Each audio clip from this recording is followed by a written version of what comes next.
The Lord is my shepherd. He goes before me. Defender behind me. I won't fear. I'm filled with anointing. My cup's overflowing. No weapon can harm me. I won't fear.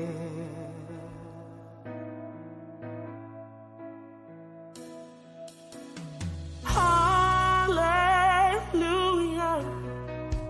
I am not alone. No, no, no.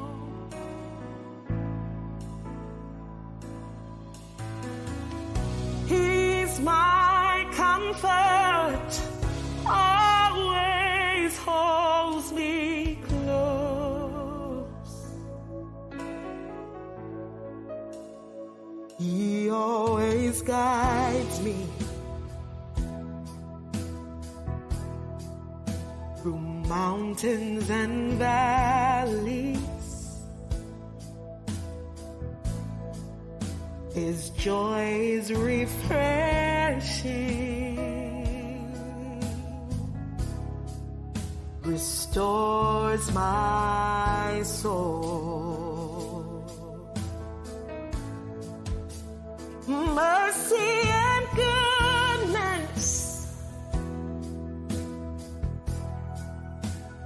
give me assurance that I'll see His glory.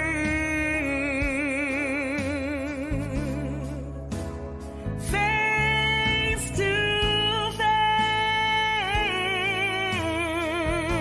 Lift your voice and say, hallelujah, hallelujah. I am not alone. No, no, no. Somebody lift your voice, say, He's my comfort. He's my comfort. Always holds me close.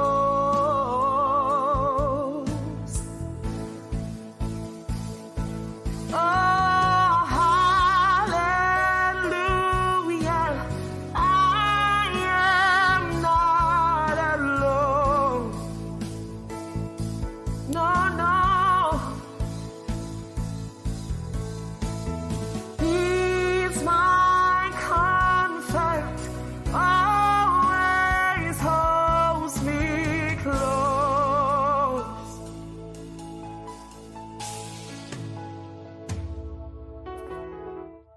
Your spirit lives within me, so I will walk in your peace. Your spirit lives within me, my victory, my victory. Your spirit lives within me, so I will walk in your peace. Your spirit lives within me, my victory, my victory. Your spirit lives within me, so I will walk in your peace. Your spirit lives within me, my victory, my victory. Your spirit lives within me, so I will walk in your peace. Your spirit lives within me, my victory, my victory, my victory, my victory, my victory, my victory. I win because you're my victory, my victory. Hallelujah. Is it your victory today?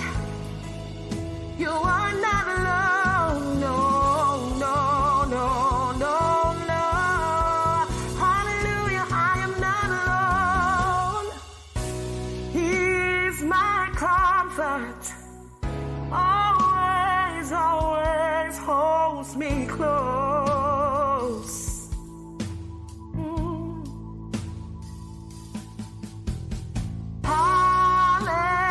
Hallelujah, I am not alone.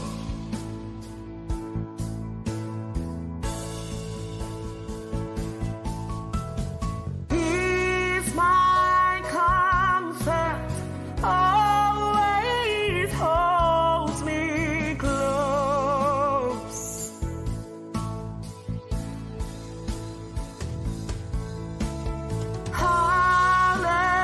Hallelujah, I am not alone.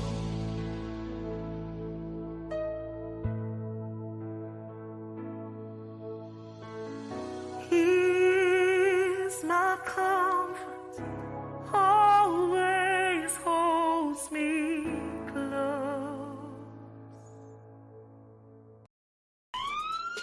This is War Cry. We're on the wall crying out for our children, our communities, our schools, our churches, our families.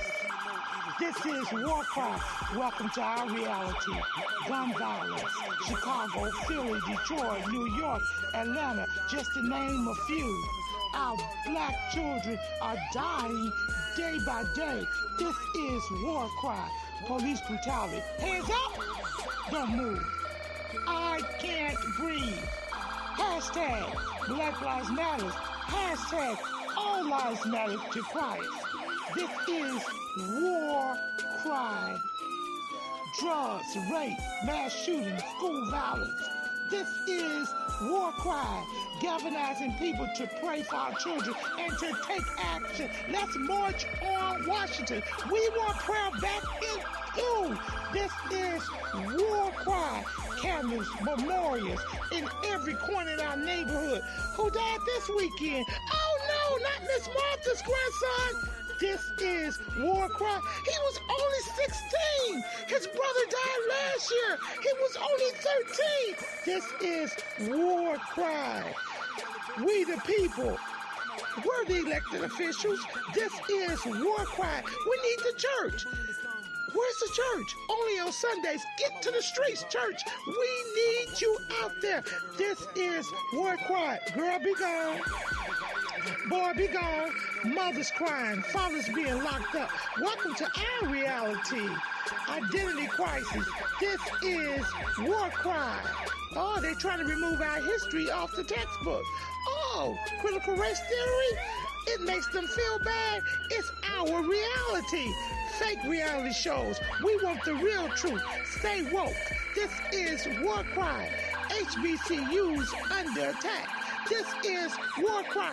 Equal pay for what we do. We want a reparation. This is War Cry. Ashes to ashes, dust to dust.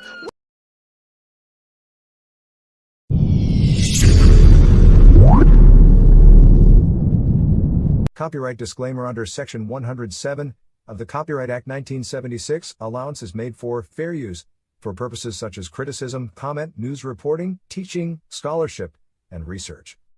Fair use is a use permitted by copyright statute that might otherwise be infringing. Nonprofit, educational, or personal use tips the balance in favor of fair use. No copyright infringement intended. All rights belong to their respective owners.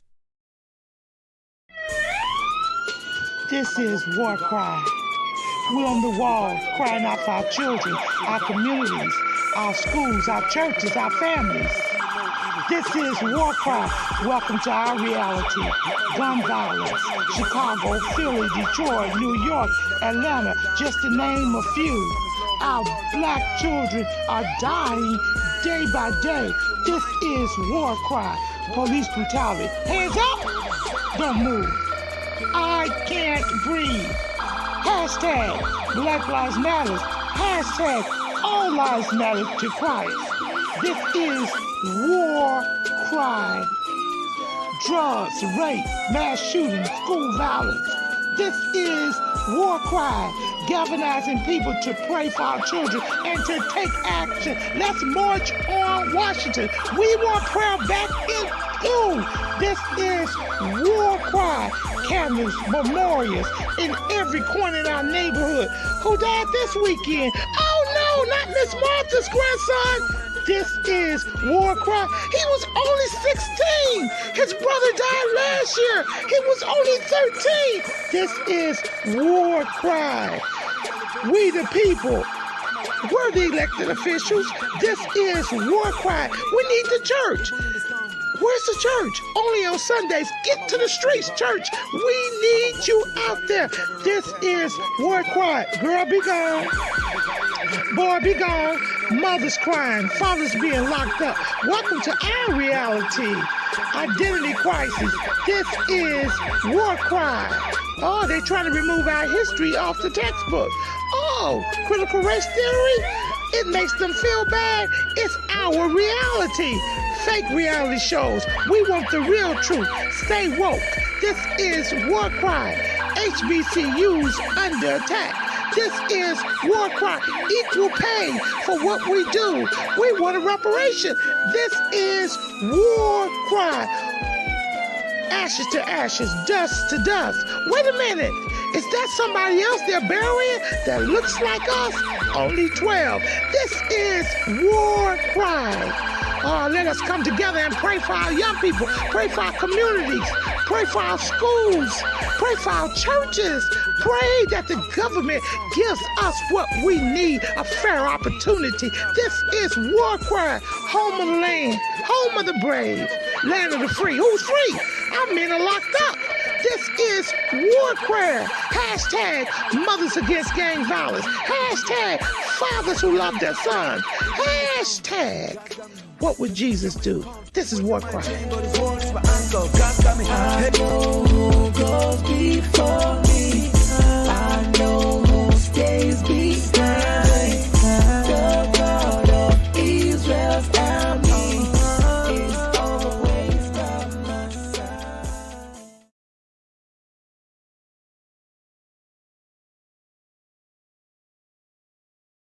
This is War Cry, and welcome to another great broadcast. War Cry for our children, War Cry for our schools, War Cry for our communities, War Cry for our churches, War Cry to galvanize us all back together again and take it to the streets. We've got to do something. This is 2023. If it's going to be, it's going to be in 2023. Guess what? We're broadcasting all the way from New York. And guess what you can do to join in? You can share it with somebody. Now, I want to tell you something. We are not politically correct. We are an urban radio station, which simply means the people's voice matter. We, the people, matter. And we got another exciting show. You can hit us up on our website, War Cry for Our Children. You can contact us, warcry.children@gmail.com. We want you to get a shirt from us that says, I am praying for our children. Somebody needs to stand in the gap. It's too long that we've stood in the back. We've got to get in front. The enemy has strategized this plan for us, and his intent is to take us down. I want to tell you that. His intent is to take the church down, make the church powerless, take the people down, and guess what? To take over. Now, we know we won it at the cross. Did anyone tell the church we've already won the victory? This is War Cry. I see our guest is on, and I am so excited about our guest. This is War Cry. And I'm going to let our guests introduce themselves to you. I'm going to start off by saying, good morning, Danielle. Introduce yourself to our audience and tell them a little something about what you do. Yes, good morning, everyone. My name is Danielle Williams, and excuse me, I'm the coordinator of Connect Faith. And part of the Connect organization in New York. And so at Connect, we address the issue of domestic violence through education, through prevention. And we do this by through dialogues, conducting trainings, really working with community to address the underlying attitudes that contribute to various forms of intimate partner violence and transforming those attitudes so that we can get to peaceful communities and families. Okay, I need to ask you a question. Do you think a lot of this domestic violence that's in our young people, because when we think of domestic violence, we always think of married couples or partners, but our young people that are in relationships too, they are mimicking something. I don't know where they're getting it from. Do you think it's based upon the trauma that has been passed down generational? Danielle. I think it comes from a lot of things, yes. And, domestic violence, it happens in many forms. It can happen with married couples, it can happen with unmarried couples. It could happen with the same gender loving people. It could happen with, you have elder abuse, you have child abuse. There's so many ways. It's about people, a power and control over somebody else. And when you think about our entire broader community, this entire society is built upon domination. Power and control is how America operates. And so it comes from the broader social scale, the messages that you hear from our politicians at times, but it also comes from, yes, if people, if you witness the abuse that happens in families and in the communities, that can also be a contributor to it as well, in addition to the attitudes and ideas that we teach and push in our communities that people can take, at working with faith communities in particular. People will take a verse with good intentions and flip it to justify abuse. And so, Mm. we have to be mindful about what are we teaching, what are we preaching, what are some of the attitudes that we hold, like not believing women, not believing survivor. What are some of these attitudes that also contribute to the violence that we see in our communities? Okay, let's go now to Dr. Payne. Dr. Payne, introduce yourself to our audience and tell a little something about you. I have you labeled as social activist. Is that true? Unmute yourself. Can you hear me? Now we can hear you. Okay, great. Yes, I am very strong about it. Well, let me tell you about myself first. I'm a pastor for Old Mount Zion Baptist Church in Brooklyn, New York. I'm in a few organizations that are about to do things, not just to talk, but we're out to do things. A lot of organizations have the name, but they're not doing anything. We're out to do things. I'm with United Christian for Justice. That's number one. With the God Squad and the Clergy Council of New York City, 81st Clergy Council and 79th Clergy Council. And our job is to get to the young people and try to talk to them to change this community, trying to change this situation, trying to change everything around. It's up to us to do these changes. My motto is now from the seats to the streets. In other words, we're Oh, not going hold to it stay in right the there. building. Hold it right there. I like that. Say that again. From the seats. And where are the seats at? Tell me, is the seat at my house? Where the seats at? The seats is in the house of the Lord. The four walls, Ooh. sitting down every day. We got to take it to the street now. COVID was a perfect example of us taking it to the street. When the church was closed, how do we get the word out? You had to go out to the streets. You had to take it out. So what I'm saying, we're going to have to take this to the street. And with domestic violence and all this violence and everything, we have to start in the church. Train our young children, train our young people, and show them perfect examples. Once you do that, you're taking it to the street. It's time out for talking and all like that. Talk is cheap. We got to put some action to it right now. Absolutely. We have two other hosts that will be coming on and joining us soon. But up until they come on, I want to say this. This system is broken that we're living in. It's broken. It's a broken system that we're in. So we want to talk today, and I'm going to be talking probably all week long on the Black agenda because Danielle and Dr. Payne, we all was at Al Sharpton's National Action Network. We all got our thoughts and ideas on the system, and we're going to talk about the Black agenda. In this country, was built on wealth. See, this entire country was built on wealth, and whose wealth was it attributed to? It definitely wasn't our wealth. It was built by us to make them rich, but we got none of it. See, it started when we had forced slavery. We had lynchings, discriminations, hate, rape, segregation, and purposeful division among the races. This was done on purpose, division among the races. It was purposeful division among the churches, our communities, and our schools by having unfair curriculums in our schools, not teaching us what should have been taught. If you put all this together, you know what you come up with? You come up with a prison system that put us in prison. And we don't talk about this system that put us in prison. Why? Why is it so much of a disproportional amount of our people in prisons right now? Based upon what I said, I'm going to give it to you, Dr. Payne. Why? What are your feelings on that? Well, if you look at it, remember when we had Black Wall Street? Yes. Remember Black Wall Street? And so what happened is we as a people not only built this country, stop and think, but look how powerful we are. Even with all the slavery and everything, we still came out on top. And when you become a threat to someone, they're always going to try to stop you. If you notice, we had our own cleaners, our own laundry, our own bag. We had everything to us. We had it all, but they stopped it. And they want to put us back to that place again. What one person said, let's make America great again. When was it great? Understand what I'm saying? Now, question, Dr. Payne, question. When we had all this stuff, you say they stopped us. Who is they? Well, let's put it, the Caucasian. They got jealous. The people got jealous because we was producing. And even today, we are still producing. They try to stop us in everything, but we still come up on top.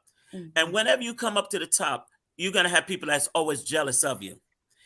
And I hate to say it, but when you look at 45, how he did, if you notice, race is coming back into society. It was always there. It was covered up, but now it's become more open and it's coming against us. Instead of building up schools, they're building more prisons. Instead of making after school programs and doing different things for our children, they're taking that away. The reason they're taking that away so that we don't have the funds, we don't get the education, we can't get the jobs. And so then we're going to try to kill each other. Black on black, genociding. All this stems from that. When you take away, we have to try to survive. And the young people today is killing one another, trying to get over. Society sees that. And this is one of the problems that we're having. But we as people got to work together, pull together. And the same way we put our things together. With Black Wall Street, what they did, they trust each other and they work together. We had business. We work together. You said a key word, trust. Now there's so much mistrust in our community. There's so much mistrust in our churches. There's so much mistrust in the Bronx versus Brooklyn versus Queens versus Staten Island versus Manhattan versus New York versus Chicago. It's so much mistrust. But of all our cities, even the smaller ones, we've got something in common, and that's called Black violence. Danielle, at you. Yeah, I mean, I agree with everything said. And you know, we're in the year 2023. I think, you know, as we're moving forward, we know how they operate. We know how they function. And I think it's time for us as we go about with our building, keeping that in mind and navigating around that. I think we have when I look at the liberation of our people, I see it as two-pronged. One, we always have to address the system and the systemic changes. Like, you know, you mentioned mass incarceration. The new Jim Crow outlines that, right? There were bills that were passed. There were little tweaks in the system that ramped up the number of folks getting incarcerated and did it at unequal rates, where drugs that white folks use didn't put them in jail for the drugs that black folks, sold, right? And so and that has impacted us today. But we have to address these systematic situations, like they're taking the history out the school, our history out the schools. Okay, we got to fight that. The second prong is we walk and chew gum at the same time. We've always been able to do this, and we got to continue doing it. We got to build for ourselves. Okay, they're taking the history out the schools. We're going to fight that. But we also have our faith communities where education happens on throughout the entire week. That is an area where our faith communities can say, you might not get this in your school, but you will get it here. We have our community. Absolutely. Let me just stop you right there. I want to say something. Absolutely. I want to put a period on there. Absolutely. Our urban churches need to step up. They're relying on the bigger churches to do the job, but the bigger churches are only cycling the saints that's in their churches. I'm not mad at you. That's what you're supposed to do, take care of your own. But it's time for the urban churches, the one that live next to some of the worst projects in the neighborhood. It's time for us to unite for the purpose of saving our kids. I mean, I can never understand this. A church that's only open on Sunday and the doors are shut 6 days out of the week, and you have poverty in the area, you have gangs in the area, you got teenagers that don't have a place to hang out except at the corner, but yet you shut the doors of the church down only on Sunday, and you complain nobody want to go in. I've been at churches and went in, and I said, well, why are you locking the door? Well, I'm locking the door because this is a bad neighborhood. Well, what are you doing in the neighborhood if it's that bad? You're supposed to do the purpose of God inside of the neighborhood. Back at you, Danielle. I just had to say that. And then on top of that, our young boys who are getting our young girls pregnant, they're beating them up and killing them. Back at you, Danielle. Yes. And, so I think I've been in some meetings, when we talk about the distrust, right? The distrust.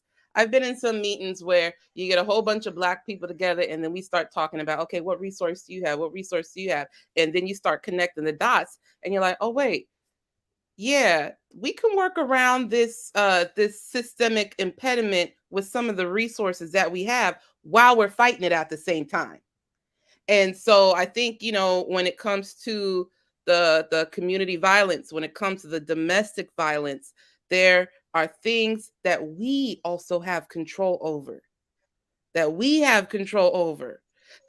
can address. And yes, now who's the we? Who's the we? Black folk. Let's look at the example that you just said. Black femicide. Black femicide is a major issue. And it was especially during COVID, the numbers were astronomical. And so Black femicide, these are cases where Black women are killed, and most likely by those who say that they love them. And during COVID, the numbers were astronomical. I think it was every 6 or 7 hours, a Black woman was killed.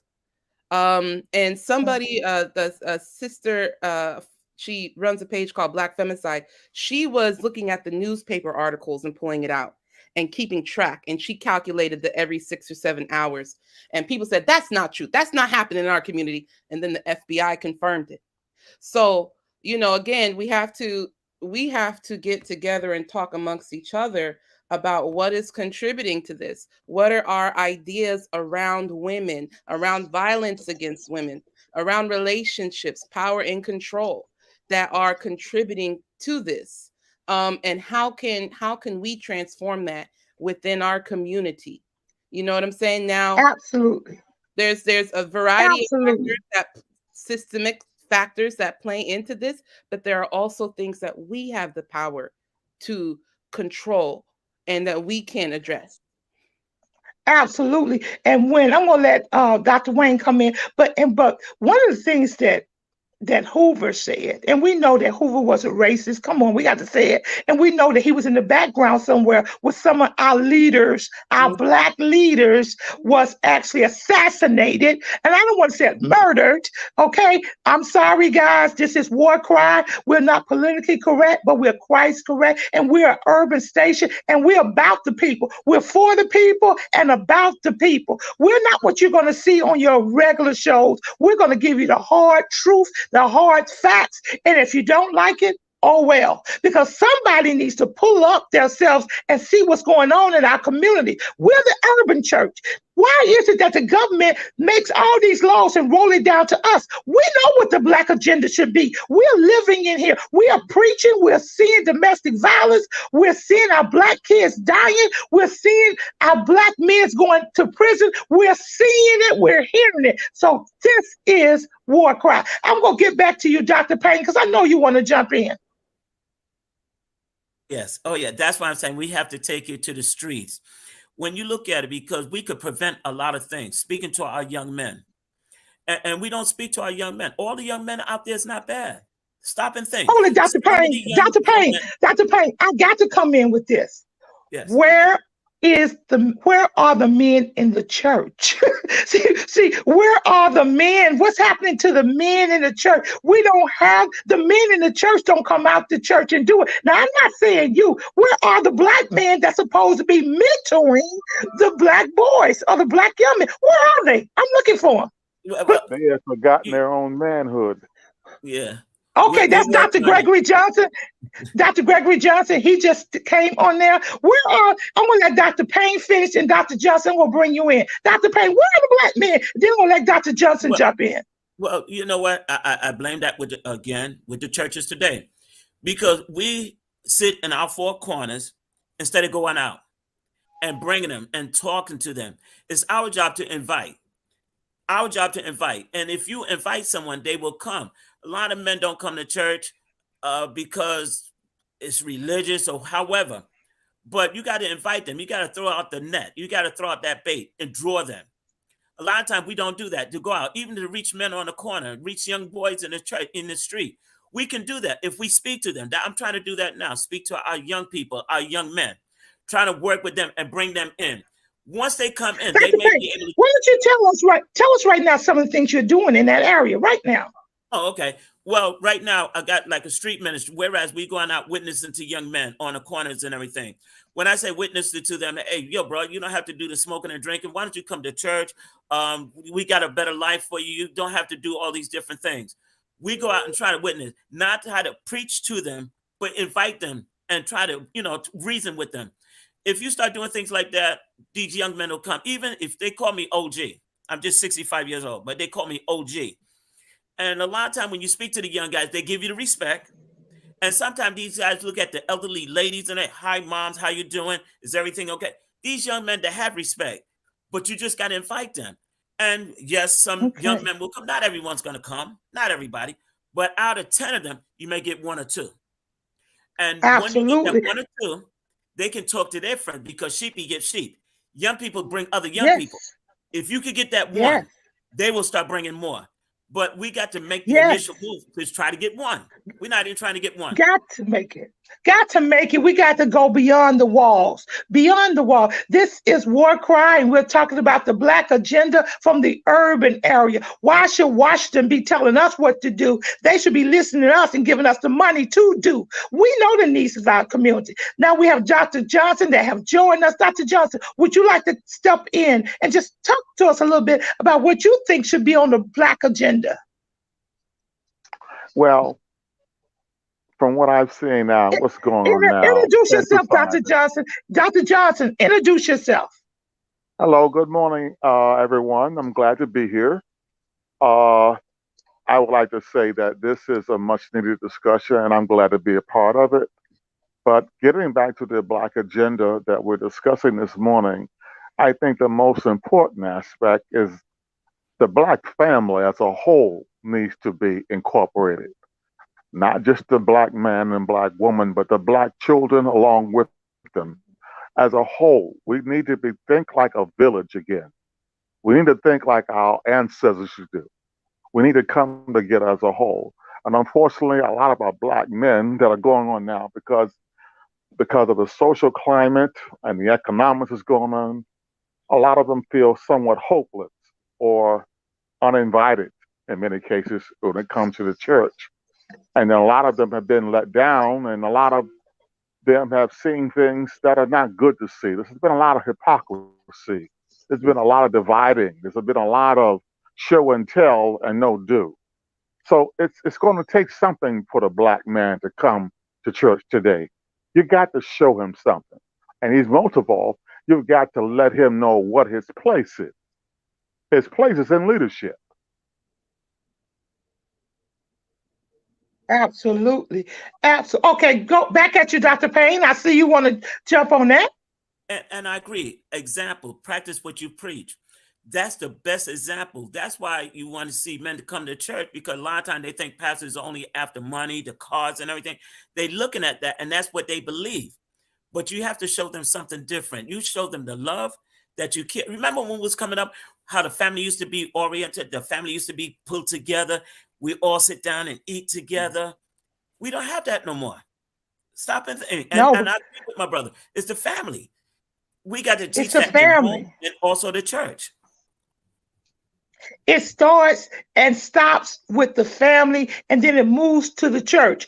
Danielle, we now, because of our dysfunctionality in the family, we have relied on the school to teach our children. You know, it's like, well, you spend 8 hours with a teacher, so the teacher should show you manners, tell you this, tell you that. We relied on them to teach our kids sex education, where the parents didn't discuss sex education. We relied on them to tell us about uh, um, different types of drugs instead of parents and stuff. And then the kids really now, when I was growing up, everybody wanted to be like their mama, a daddy, uncle, a cousin. Nobody wants to be like any of that. They want to be like heroes, either on these reality shows or a basketball celebrity or a football celebrity.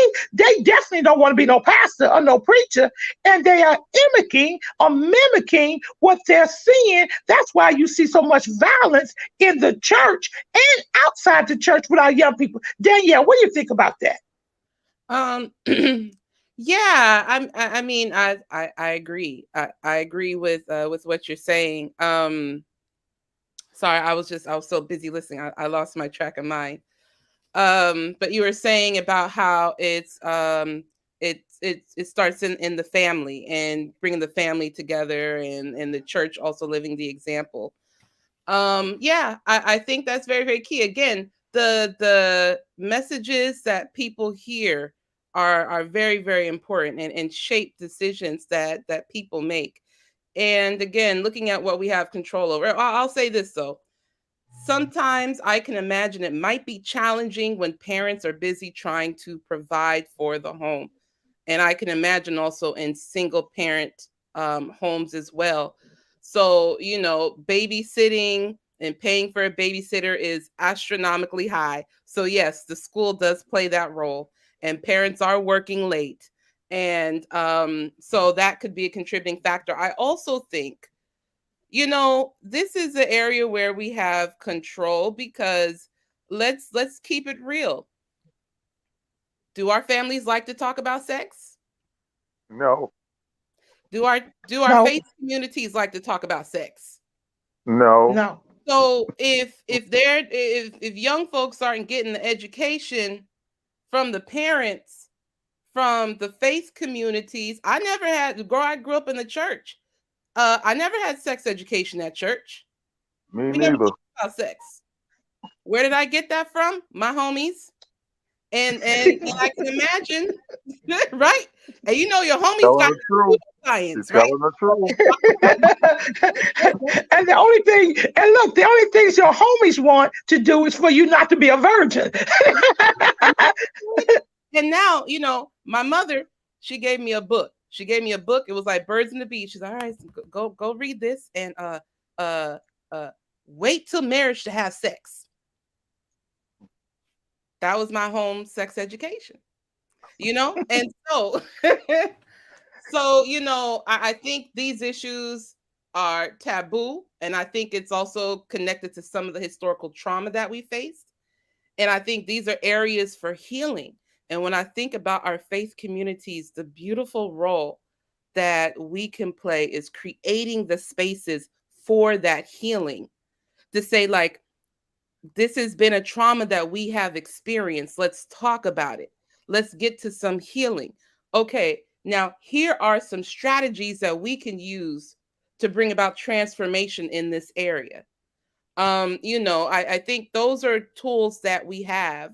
And, I would even say collaborate with the different faith communities. I have a guy friend who he's like, heck nah, I ain't going to no church.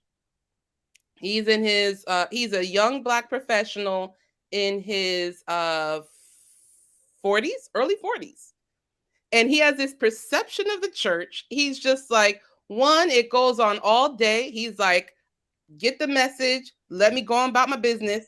Like you have to think about what are the various ways that people experience the divine and in community, and how to reach the different perspectives of people. And I think it's worth connecting with Black men and discussing, like, well, what is the disconnect? What is the disconnect?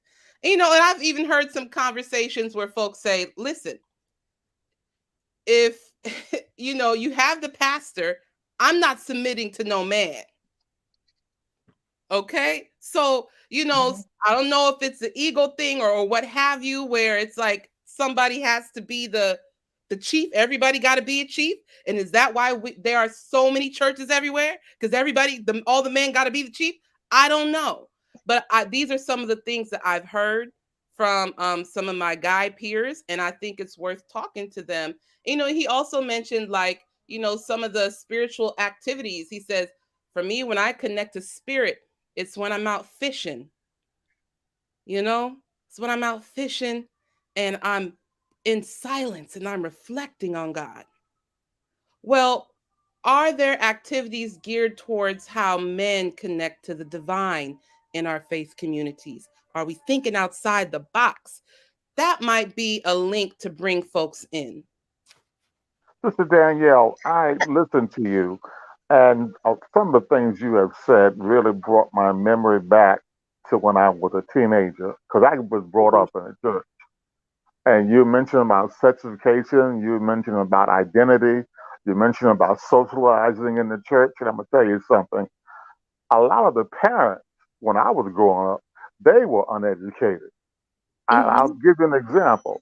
When in my church, we had a sex education class. And this was at a time when talking about sex was taboo. And I happened to go home to my mother after church. And I said, Mom, have you ever had a sexual orgasm? And she looked at me, she said, what is that?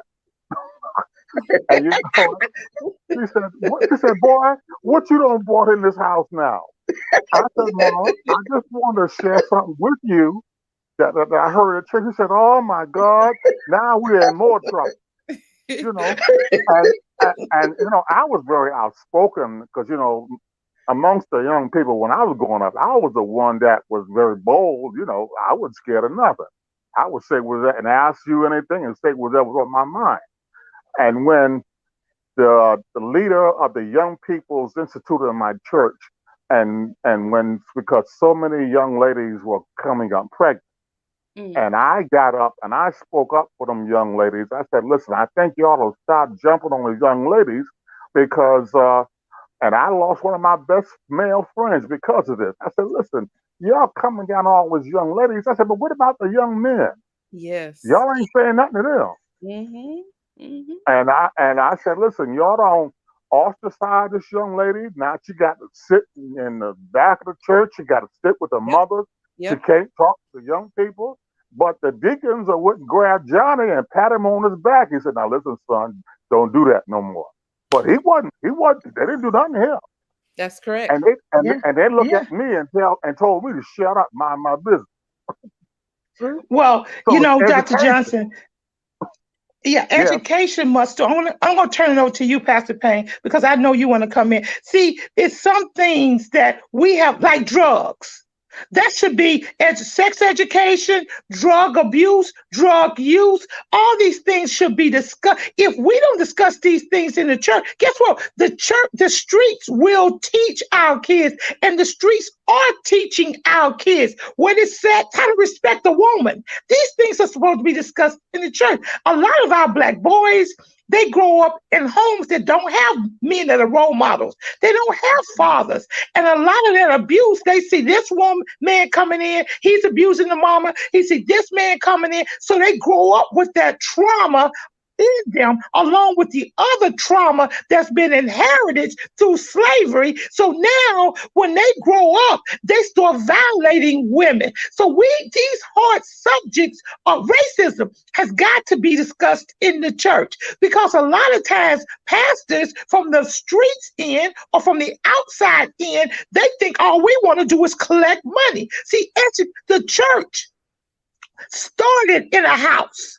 It was started in the beginning when Paul establishes the churches. It was called sales house churches. So it started in the house, and it started with the family. Even through slavery, families worship together. Now we've moved away from that, and we've relied on the world to teach our kids for various reasons. Danielle, sometimes the parents work. But like I said, I go back to one of my points. A church should never only open its doors on Sunday. The church doors should be opened up for school, for after school programs, for tutoring, for dance programs, for trades, to talk to our young people about things that are troubling them. That is the church's responsibility. And that's one of the first things on the Black Agenda's list. It's for the urban churches to come together. I don't care if you got 2 members, I got 15 members. You got 12, I got 25. The doors of the church should be open. At you, Dr. Payne. I agree with you wholeheartedly. The Bible said, teach all things. That's some of the things we do not teach. But when the Bible said teach all things, it means just that, teach all things. We got to teach people about sex. We got to teach people about drugs. We got to teach them all things, because if we don't teach them, the world will teach them, and the world will teach them wrong. But also stop and think. And I look at it this is, we don't teach our people, someone else will train them, and they're going to train them the wrong way. I'd rather that we teach them the right way, what need to be said, what need to be done, so that they learn. So it's no mistakes. If you don't teach a person, if they make a mistake, it's not their fault, because you never taught them. We have to start working with our children. That's why I said we got to go into the streets. We have to go into the streets, start talking to our children. If you notice, the police department, the government, they come to the church. When something goes wrong, the first place they run to is the church, because they believe that church had power. In the early 60s, the 50s, what they did, they used the churches. When they have a meeting to get together, even during slavery, they went to the church. That's why you get all the religious song and everything. The church, they worked together, and we went out, worked as one. We have to bring that back together again, just like that. And as far as like young ladies getting pregnant and everything, if you don't tell them the truth, if a young man rub against you, you're going to get pregnant. No, it wasn't like that. That's what they taught us, different things like that. But they really didn't teach us what they're supposed to. That's why young ladies got pregnant. But if you would tell them, don't do this, you're supposed to be like this, abstain. But how can they abstain and they see you doing wrong? Amen. Absolutely. And a lot of things, the truth of the matter is that, come on, let's just be real. We can tell sometimes those young ladies and young boys that are having sex in our church. Yes. We can tell. Amen. We can tell. We want to close our eyes to it and imagine it's not happening. But you know. And you sometimes know even more, because some of those young men get outside girls pregnant, not even church girls. But yet we don't even teach some type of contraceptive in the church, because you know why? All we say is just say no. Just say no. And we know they're saying yes. Why should they say no? Although your body is a temple of God. Well, I'm not doing anything. You're a 48-year-old man. You're a 60-year-old woman. Naturally, you're not doing anything. Our young people, We don't teach them how the body regulates. We don't teach them how if you're in a position that your body is going to start responding. I don't care what your mind say, your body is going to start responding, so we don't teach them any of those things. We just say no, and say no to drugs. How you going to say no to drugs and there's a smoke shop right in front of your school and all your friends are going in the smoke shop and you want to be with your friends? We've got to be able to have the conversations, but they must be safe places. See, some of our churches are not safe places, so we can't have that conversation. Danielle, at you. I think you want to come in. Yeah, I just wanted to add on to what you're saying. And here's another thing is, how do you say no to drugs when the kid is whether being bullied or maybe experiencing death and loss in the family and navigating things, and they just want to numb out? They just want to tune out. How do you just say no, but then not provide what the alternative is for how to deal with it? So I think that some of the things we got to flesh out is what the alternatives are for dealing with some of the challenges that young folks deal with. And then I was going to add, before that, you were talking about, sorry, I was traveling all day yesterday, so I'm a little airy today. But that's okay. We're talking about the youth and the hormones. I was told, because I was like, listen, y'all telling us not to have sex, but the body, the biology, my body is saying do it. What Amen. do I do? Right? What do I do? I was told run. Every day, amen. So then it's like, I think we just have to be, just to destigmatize that, to say, like, when young folks are going through their hormones and like when you have to use the bathroom, you gotta go. You know what I'm saying? But now we have self-control. And so, but I agree with what you're saying. Listen, they're human. They might give in one day. Mm-hmm. But if they give in, they still need the education. If you're gonna do it, make sure you use protection, right? Because you don't want these STDs that are going around. And someone said, well, if the adults are doing it, aren't you hearing all these reports about the STDs going crazy in elderly populations? Right? That's the main focus in church. That's right? where the freaks are. So there has to be, and when you're saying creating a safe space, we got to be able to have these conversations and then not to judge, and also to acknowledge the realities that folks are facing and offer the alternatives. I was also going to add the music. I grew up in the I grew up in the 90s. And now that I'm an adult and I'm working on gender justice, I'm reflecting back at all the messages in the songs. I'm from California. So, you had Dr. Dre. It ain't no fun if your homies can't have none. Running trains, right? He's talking about running trains. And I thought about the how rape culture is so persistent. So we also got to talk to our kids about it. When we talking about self-control, if someone says no, you respect their no. You don't touch people when they don't want to be touched. We also have to teach about consent, because this also leads into the abuse that happens. And then, in working in faith communities, some of the things that has come up, we also got to teach married couples about consent too. That has come up in our trainings where people say, "What? Rape can't happen in a marriage." Yes, it can. Oh, yes, it can. Yeah. Yes, it can. So, we got to get real. We got to have these conversations, and in a way that's not judgmental, but in a way of like, let's not harm each other. Let's go towards the goal of not harming each other. And here's some tools to do it. Another thing is, when we start to get judgy about folks, then they're gonna shut. They're gonna pull back, and they're not gonna share what's really going on. So that they're gonna go underground and help out. Yeah, or underground. Because see, the truth of the matter, Danielle, The truth of the matter, Danielle, is that a lot of us fell into the same traps that young people are falling into. Even though it was a different time and it was a different space.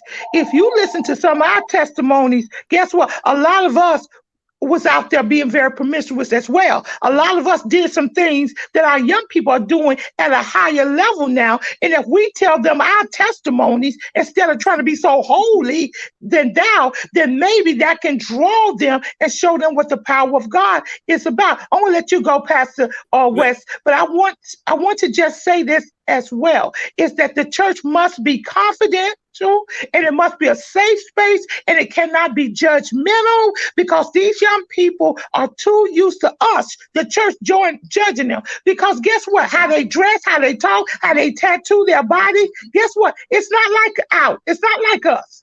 You know, we discriminate. Oh, he's got a tattoo on it. We discriminate. She got 3 holes in her ears. We've got to move away from that. Back at you, Dr. Payne.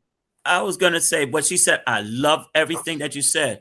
What the church have to do is not just open on Sundays, but give them something to do. Have meetings. We can get together. The group. Idle mind is a devil's workshop. If we don't give them something to do and work with them, they're going to go out with their friends. They're going to become promiscuous. All these things happen. But if we get an atmosphere, we could go bowling. We can do different things together. Have meetings. Go to movies. But we do it, Christians, a group of us get together and we got to show examples and show them that you can have fun. You don't have to have sex. You can go to the movie. You could do all these different things and keep them busy. We don't have nothing to keep them busy. Just come to church, sit down and shut up. Don't say nothing. You can't participate. You don't do anything for them. Of course, they're not going to stay with you. But it's up to us to do something with them, encourage them. Thank you. Absolutely. And I'm going to let you come in, Dr. Johnson. But I want to tell you, my grandmother used to say, I want you to marry a church boy. The church boys was just as bad as the street boys. Back at you, Dr. Johnson. Amen. Dr. Johnson, your comments. Well, I'm trying to be politically correct and Christ correct, so I'm going to just say this. That's okay. We're not politically correct on this urban radio station on War Cry. We tell it the way it is because we want to make a difference in people's lives. We say the things that you're thinking on War Cry. Back at you, Dr. Johnson. Well, we need to first get a reality check with all of us. Let's remember who we were when we were younger and what we learned and what we didn't learn when we were younger. And that's also applied to what's going on with the people today. They're just like us. They were inquisitive. They wanted to know. A lot of them didn't understand. They didn't know who to talk to. And a lot of them would approach a person that was older than them, but with a caution, because they didn't want to feel rejected. They didn't want to be looked upon as being less than they are. They didn't want to be ridiculed. So we must come back to a reality check and remember, we are all human. Young, middle-aged, old, we're all human. And we have gone through Dr. Johnson, I must cut in. Dr. Johnson, let me come in with a question, Dr. Johnson. What we're facing today is that we're facing so many of our Black men that are incarcerated and they're coming out, and because they were incarcerated for long periods of time and did not enjoy their childhood or their young adulthood, that when they come back out, they're still wearing their pants all the way down to the ground. They're still wearing their hats in the back. They're trying to capture a portion of their lives that are lost. So when our young boys see that, they're just imitating sometimes what they see in our urban areas by men who are returning back. I don't want to say returning back to society, by returning citizens. That's what we're dealing with in the urban areas. Back at you, Dr. Johnson.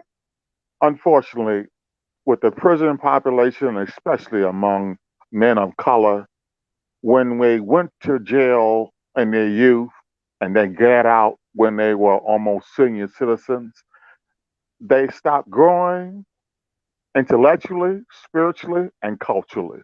They are still children in their thinking, and they're trying to catch up on something that has passed them by.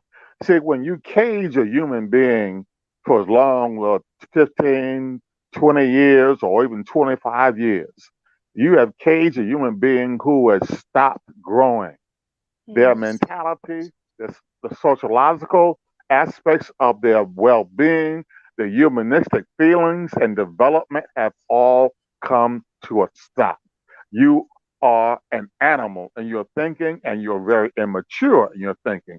You are an adult in your physical makeup, but you're a child in your mental makeup. Because being caged, it's like you cage an Now, Dr. animal. Johnson, I need to come into you, Dr. Johnson, again.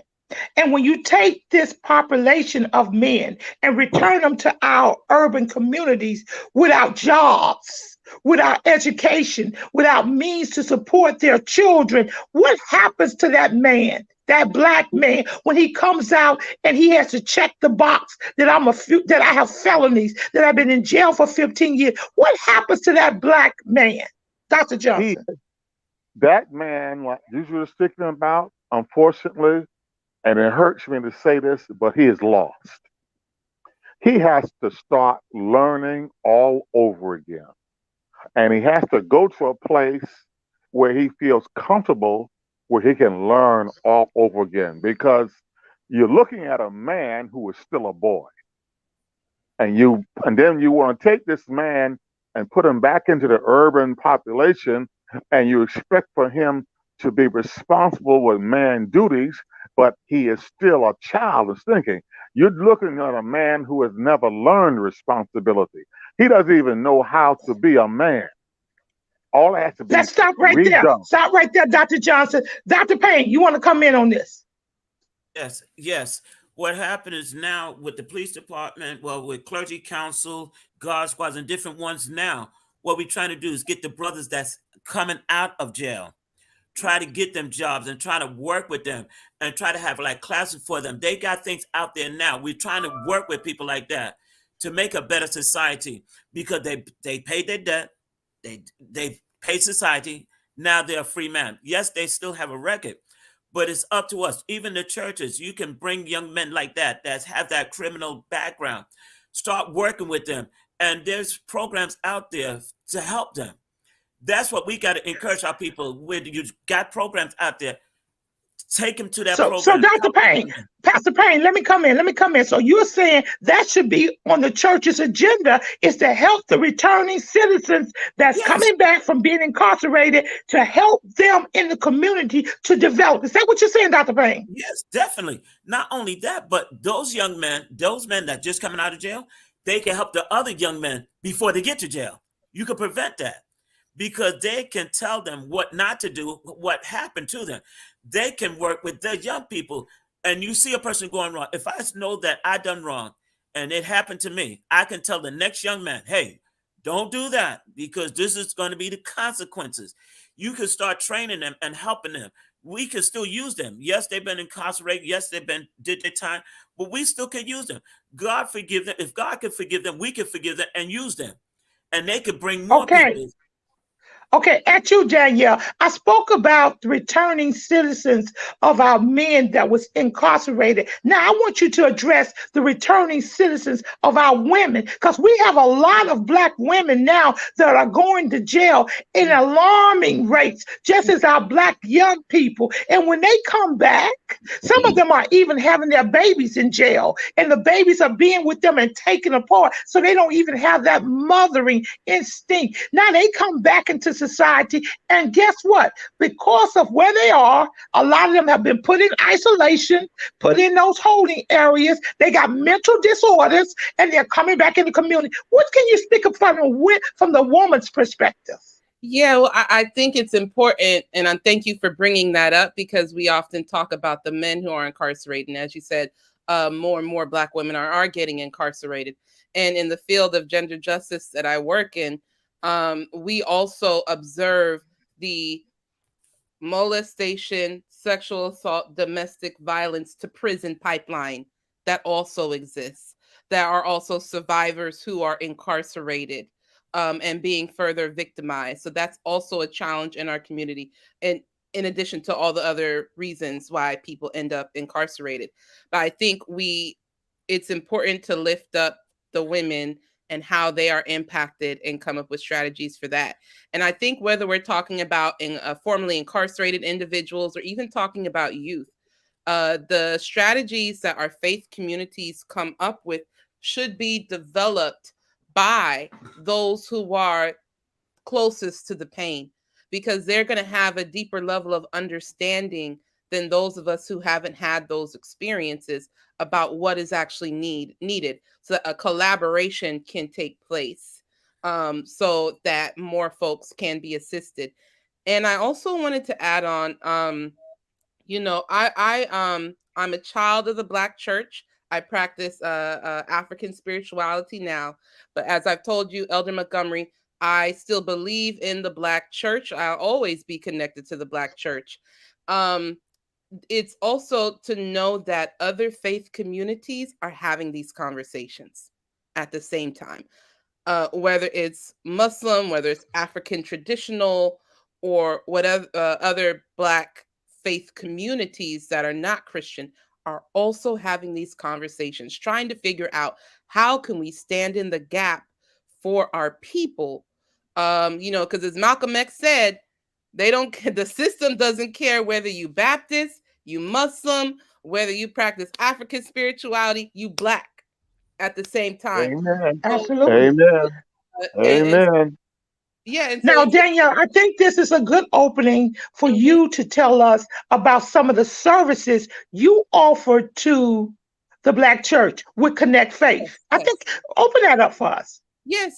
And, I was just going to say really quick, it's important to also engage with the folks of other traditions to see what strategies they're doing, what they're, because you may work with the youth on the street that's like, well, I don't connect to Christianity, but if you got a good relationship with that Muslim, the imam over there, the most important thing is getting that kid to something so that they can get off the streets. If they say, I'm not here for the church, I'm of another tradition, you can still get them there. So it's a multi-pronged strategy.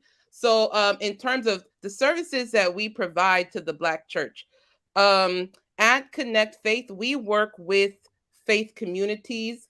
As I said, you got to work with those who are closest in it to actually develop the strategy.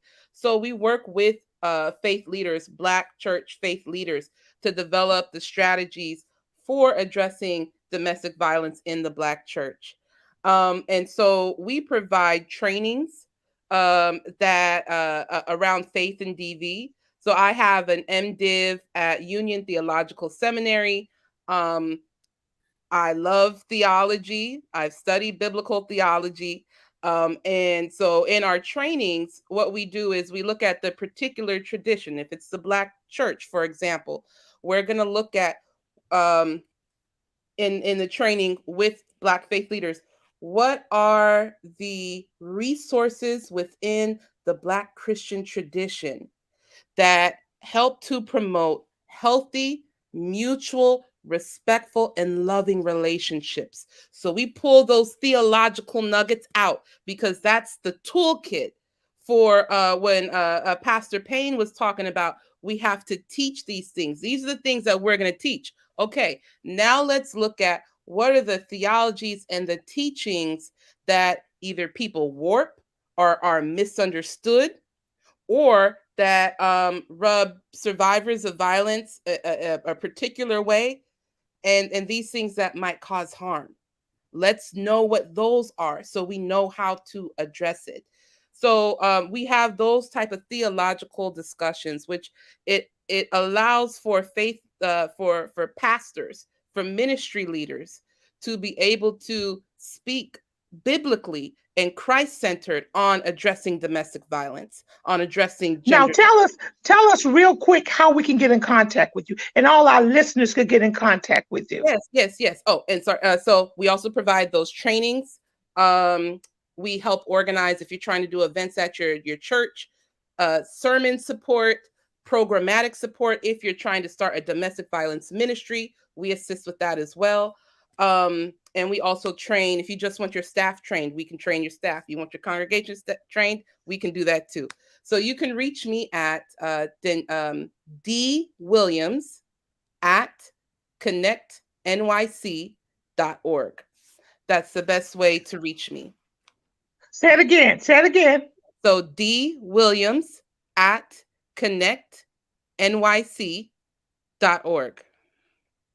And for those listeners, if you did not get that, we will put that on our website. Okay, we're getting ready. We've had a great conversation, but we're going to get ready and close now. And we're going to give that what we do every time on War Cry, broadcasting all the way from New York City. We want to leave our listeners with one word and one thing that you would put on the Black agenda, because we are here to do the Black agenda. One word that we want to leave our audience with, and one thing that you think that needs to be on top of the Black agenda. Dr. Gregory Johnson. Black unity. Black unity. And that should be on the top of the Black agenda as well. Okay, Dr. Payne. United. United. That Yes. should be at the top of the Black agenda as well. And Danielle.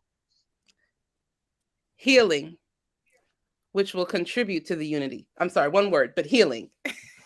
Healing. Go ahead, which would contribute to the unity. So you feel that the reaction of some of our people is because we are still being hurt and traumatized in a lot of areas, Danielle? I think it's Yes, we distrust. are. And distrust.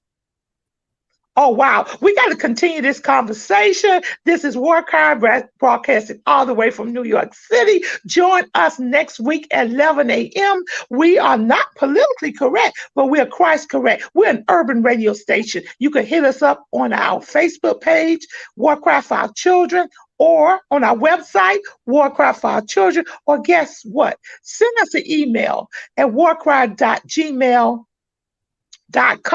Get a shirt that says, I'm praying for our children. Do an act of kindness. This is War Cry. And whether you know it or not, we're in a war. We're in a war. Thank you. Thank you to everyone that joined us.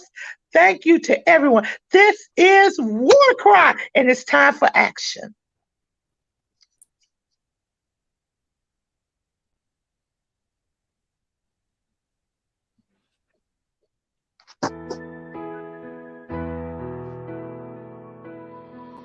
The Lord is my shepherd. He goes before me. Defender behind me. I won't fear.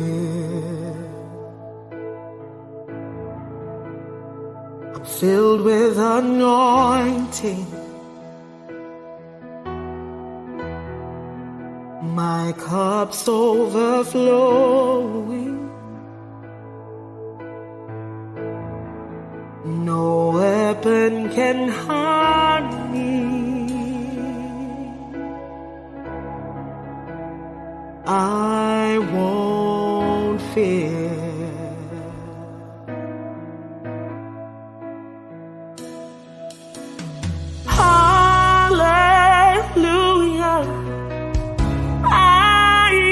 Not alone, no, no, no.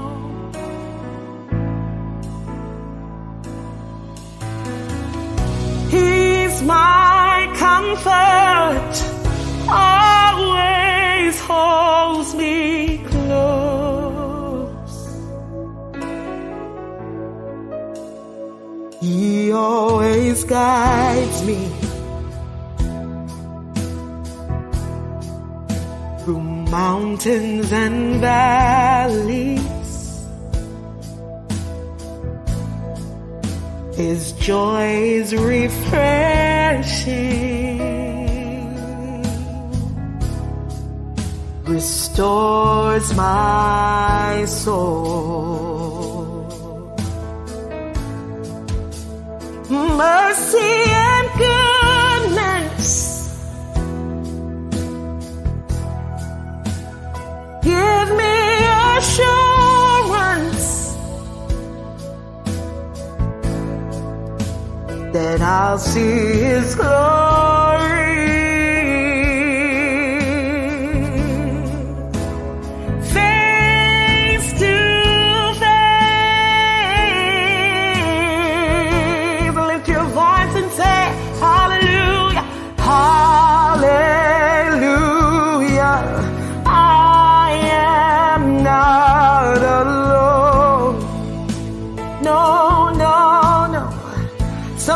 lift your voice, say, He's my comfort.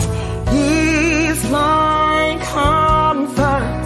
Always holds me close.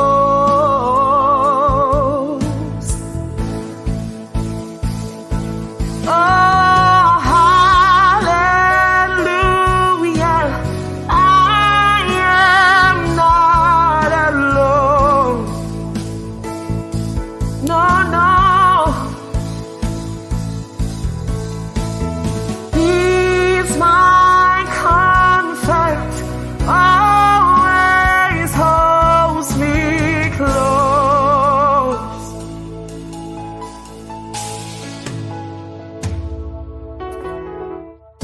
Your spirit lives within me, so I will walk in your peace. Your spirit lives within me, my victory, my victory. Your spirit lives within me, so I will walk in your peace. Your spirit lives within me, my victory, my victory. Your spirit lives within me, so I will walk in your peace. Your spirit lives within me, my victory, my victory. Your spirit lives within me, so I will walk in your peace. Your spirit lives within me, my victory, my victory, my victory, my victory, my victory, my victory. I win because you're my victory, my victory.